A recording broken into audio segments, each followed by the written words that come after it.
સુરતમાં ટ્રાફિકની સમસ્યાને લઈ સુરત પોલીસ અને મહાનગરપાલિકાની સંયુક્ત કામગીરી કરવામાં આવી છે.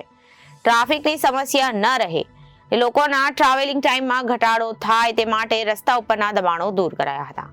સુરતમાં ટ્રાફિકની સમસ્યાને લઈ સુરત પોલીસ અને મહાનગરપાલિકાની સંયુક્ત કામગીરી કરવામાં આવી છે.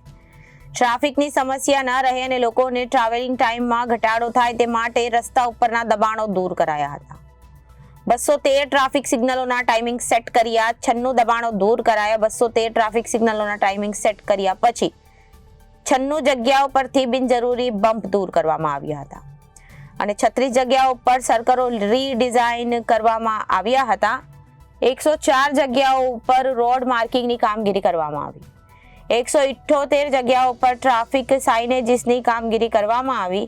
તે ઉપરાંત 21 જગ્યાઓ પર બોલાર્ડ લગાડવાની કામગીરી કરવામાં આવી, જેના કારણે સુરત શહેરની ટ્રાફિક વ્યવસ્થા વધુ સુચારુ બની. Reporter Arvind Rathod, Janadesh news, Surat.